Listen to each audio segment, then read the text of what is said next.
Welcome to the Big Blue Podcast. My name is Leigh Goodson, and I'm president of Tulsa Community College, and I'm joined here by my co-host, Dr. Greg Stone, Provost of the Metro Campus. Hi, Greg. Hi, how are you? I'm doing great. Good. We're glad to be here, and it's been a great summer, and we're getting ready to launch the school year.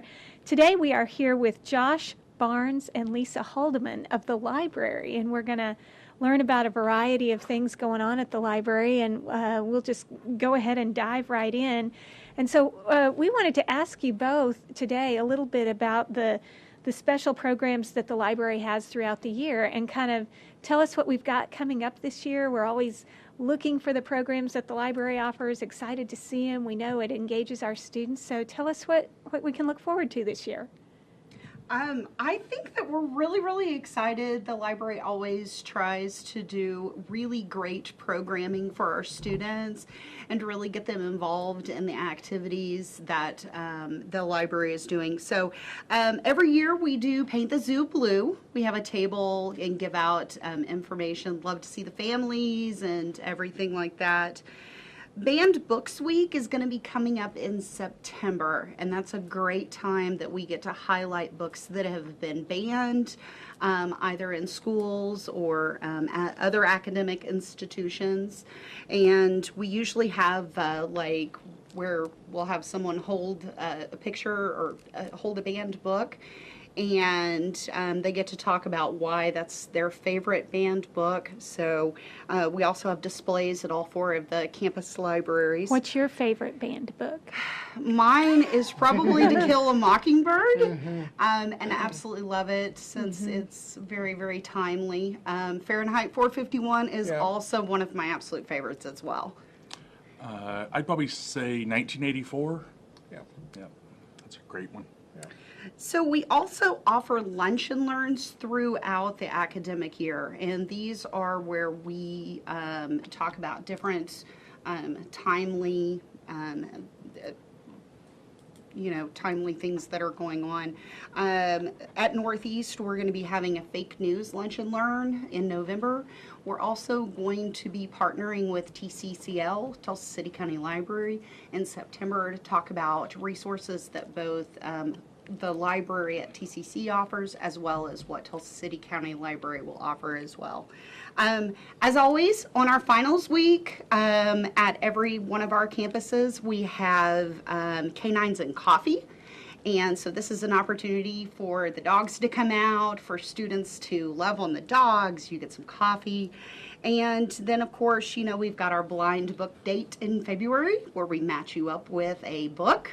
This has been a huge success for the library to be able to really match people up with books that maybe they would have never have picked out for themselves. So tell us how that works. Do you fill out a form, kind of like Match.com, and you fill out a form and get matched up with a book? That's basically it. You fill out a form. You tell us about yourself, about what books and authors are your favorites, the last good book you've read, what occupation you'd like to have, and then all the library staff spend a lot of time matching people with books, and then we wrap the books and present them with chocolates, and that's one of the most fun things. A common response that we get, not common, but we do get responses like, well, it turned out that I wasn't real crazy about the book, but I loved the presentation. And it is a blind date.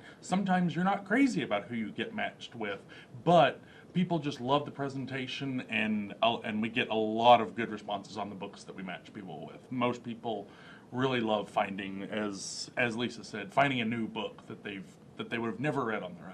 I love going to Barnes & Noble and going to the staff recommendation section. Yeah. Because it's so helpful. So I meant to do the blind date this year, and I didn't. So I think we should do that next year, Dr. Goodson. Let's should do both it. Let's do it. get in there Okay. with the library and do that. Yes, and we also go to the conference center as well. So all 4 campuses, plus we also make an effort to get out to the conference center. It usually starts about the 2nd week in January that we start accepting those questionnaires. There will be a link in the week that you'll be able to go and submit your questionnaire online, and then usually you pick up your blind date probably what, around Valentine's Day? It's usually the week of Valentine's Day. So yeah, so be looking for it because every year we get more and more participation, and it's a lot of fun. Yeah. You mentioned Banned Books Week. What's the student response to Banned Books Week like? I mean, and what do you kind of hope they take away in terms of their understanding about censorship? The student response is great. The most common response that we hear is surprise at books that have been banned. You know, people are just shocked at what has been banned or challenged. I always like telling people that the dictionary has been banned before. And people say, but why? Well, the dictionary has bad words in it. And people are just surprised at that kind of thing, you know. And what we hope that they take away is that censorship is an ongoing issue and always will be. I remember an article just a couple of years ago in an online publication, do we still need Banned Books Week? Well, we do. I mean, very recently there have been challenges. In Tennessee, there was a challenge to The Immortal Life of Henrietta Lacks. So recent bestsellers have been banned and challenged. And as far as the ultimate takeaway from Banned Books Week, just how important it is for all of us that even if you don't agree with a book or even if you don't agree with what someone is saying, that the important thing is that everyone has the right to read what they want to. And Banned Books Week is how we celebrate the freedom to read. That's pretty exciting. Yeah, we think so. So I'm really excited that I got the next question, Greg, because this year, something new that we're going to do at the library this year is the Office of the President is going to partner with the library to sponsor a college-wide book club. And so talk to us a little bit about what are you as the team at the library, librarians and others thinking about this college-wide book club, and what do you think the response will be? Okay. So the theme of the book club is going to be teamwork and leadership, and to go along with that, the book we've selected for the fall is The Boys in the Boat, 9 Americans and Their Epic Quest for Gold book at the 1936 Olympics. I am very much looking forward to reading it. I have It's a not good read book. it yet, but I'll be reading it before we do the book club. Can I just interrupt and be honest? Yeah. Yeah, That yeah. When Dr. Goodson had members of cabinet read this book a couple of years ago, I will just say, and I will not out any of my fellow cabinet members, but there were some groans because it's a big book and it's about sports. And while I don't mind big books, I do mind sports. But I loved that book. I could not put that book down. I mean, it really was so many things I didn't know about history, and I'm kind of a history buff anyway. But just the stories in that book, it was just phenomenal. So I'm excited that more people are going to have a chance to read it, to the point where I even made my own leadership team read it afterwards. Oh, you did? I didn't know that. What a win. What a win, right? Yeah. Yeah. Well, and then I told Cabinet, I was like, y'all don't have to tell me that you don't like the book. Can't you just do what they do in class, which is divide up the chapters and write up a bunch of notes and share them with each other? I mean, instead of whining about it, you could have just done that. Yeah. But I will The say, Cliff Notes. even Yeah, those of yeah. us who were a little iffy about, like, everybody was on board with it. And then we had the best group discussion. We did. We had a I mean, great it was a group great discussion.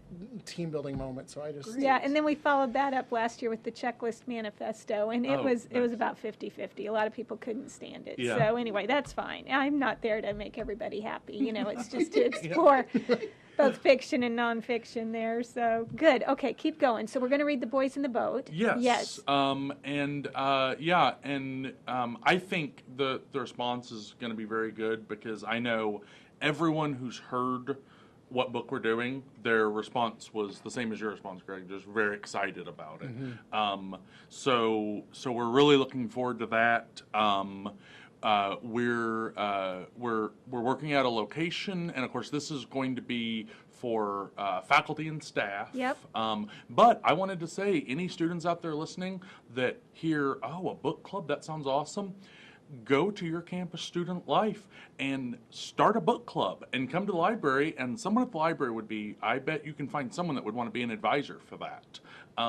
But yeah, we're just really looking forward to this book club and coming up with some great discussion questions about it. And I know that Great. there will be a lot that this book will yield. Yeah, I'm so excited about it, and I just, just to try to get people to read some things that they may not have read otherwise, and it doesn't, if you can't come to the book club meeting, because I think we're only going to meet once about it, get some other people that read the book and have your own meeting or whatever. And so it's not just about meeting with the library or the office of the president. It's about collaborating and talking about literature. Definitely. So that's definitely. great. Yeah. And the book will actually be located at all 4 campus libraries. So if for some reason you're like, I don't really want to go out and buy this book, Right. we will have copies at all 4 campuses to check out. So Right, and I think we're collaborating too with Tulsa City County Library to find out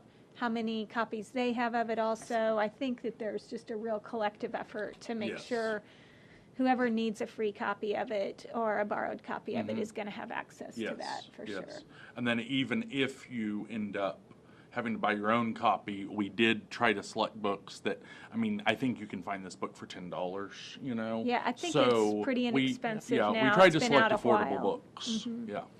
Well, our guests today on the Big Blue podcast are Leigh Haldeman and Josh Barnes of the library marketing team, and they're here talking with us about programs coming up in the library. I have to also say, in full disclosure, that when I was a student here, I used to work at the Metro Campus Library. In period, you I did. really? I spent a fall semester in circulation, and then a little over a year working in periodicals with Brenda Haley and Kay Frazier when they were still here. So. awesome. So I have a great deal of affection for our college library system. Something else you all are doing recently is, I think it's fairly recent, is the Word of the Week feature through Facebook. And one of the things I really appreciate about the direction the library's taken in the last several years is really reaching out to students where they are in terms of social media and services available through the library. Tell us a little bit about Word of the Week and how social media fits into the plan that you all have to promote the library to students. Yeah, as you said, the library tries to be very active on Facebook. That's our social media platform that we use the most. And we post on there at least once a day, every day, and we have a good mix of fun posts, but then also informative posts. Any library event that we're doing will be on there. So if you want to keep up with what the library is doing, just follow us on Facebook and you will be able to. Word of the Week was a really fun thing that we started this summer, where every week we posted a word, and like this summer the theme was heat. So there were words like blistering and sultry. And then people commented on the post. They used the word in a creative sentence, and then there were prizes for the most posts, the most creative sentence, the most creative sentence for each one, and then one overall prize. And those prizes were supplied by Student Life, and we got a lot of response to it. A lot of people really enjoyed it, and we're definitely going to be doing that one again. That's great. Yeah. A lot of great collaboration with the library and Student Life Yes. in the last couple of years in particular. Yes, and we've really worked very hard, both with us and Student Life, on that collaboration to really reach students where they are on campus and getting them into the library, getting them involved with Student Life. And it's been a wonderful partnership that we just continue to grow every single semester. That's fantastic.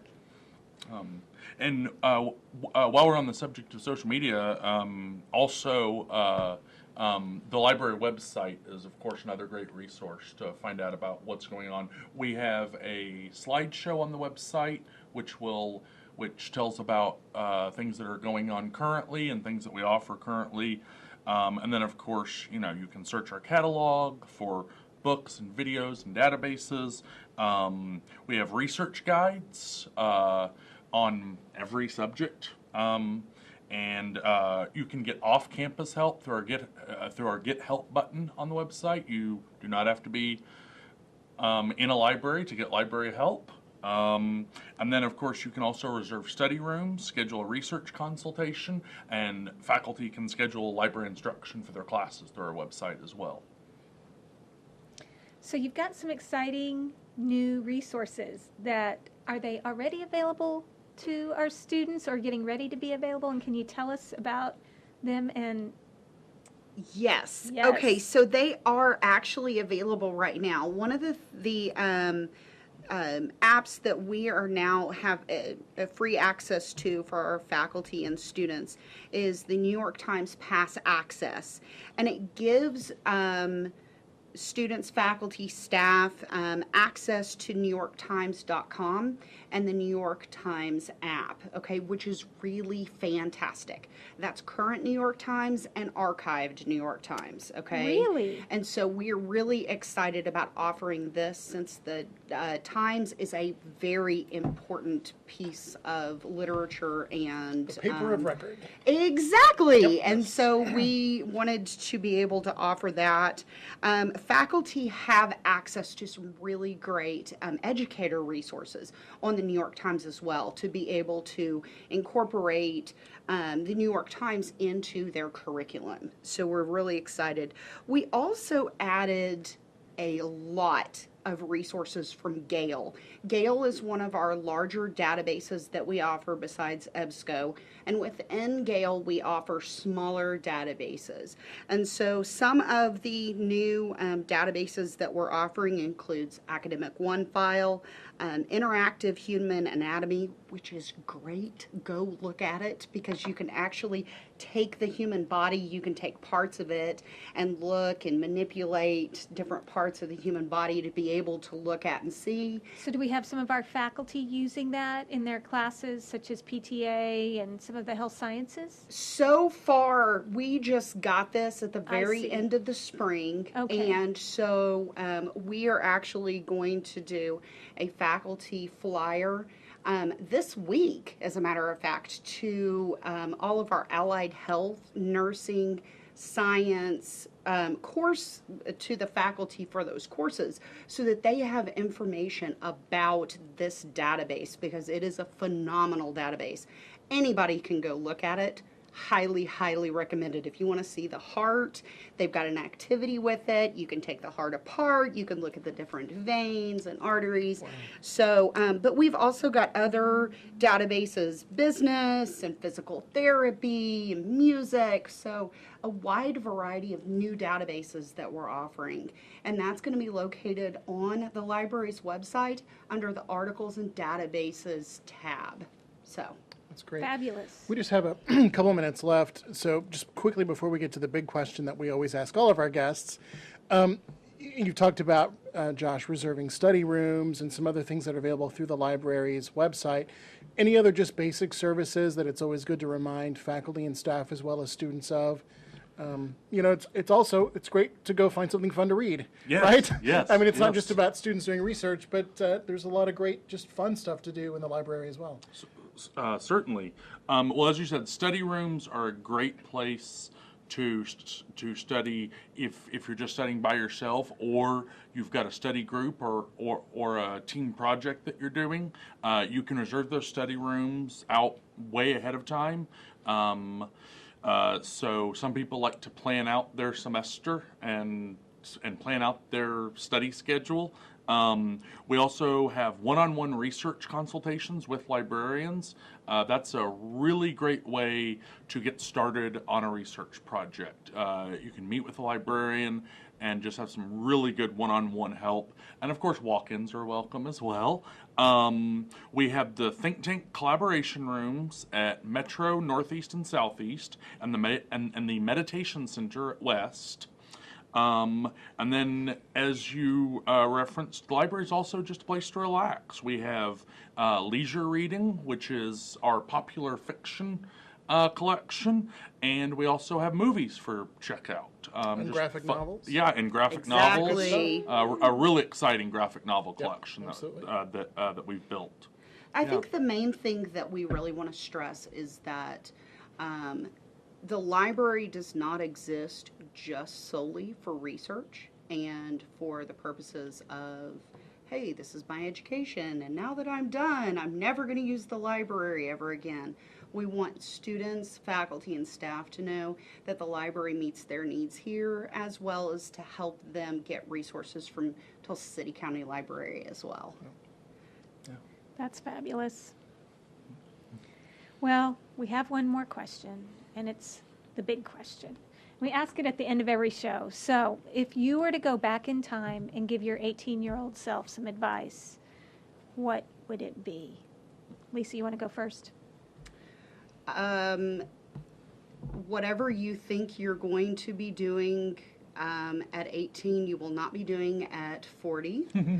And I was voted least likely to ever do something that would require a quiet voice. I am probably one of the loudest librarians that has ever existed. When I went back to my high school, my 20-year high school reunion, and I would tell people, yeah, I'm a librarian now. No, really, what do you do? No, I'm a librarian. No, really, what do you do? You're the loudest person that has existed. So honestly, what I'm doing now, I never in a million years would have ever pictured that at 18. So That's fabulous. Josh? I think my advice or what I would have told myself going into college is get involved. College is more than just classes. We've got great student organizations here. If there's something you're interested in, chances are there's a student organization for it, or you can start one. Exactly. And make it more about the life experience of college, particularly at TCC where it's not a residential college. Make it a life experience and not just going to classes. Great advice from both of you. Absolutely. Well, we're glad you were here with us today. We've got Josh Barnes, one of our library assistants, and Lisa Haldeman, one of our librarians, and they work together to be our marketing team for the library across the college. Thank you for being here. We will catch you next time on the Big Blue podcast. I almost said the Big Blue radio show. Old habits die hard. Old times, old times. Yes, and thank you for having us. Thank Absolutely. you. Thanks. Yes. Absolutely. Have a great day.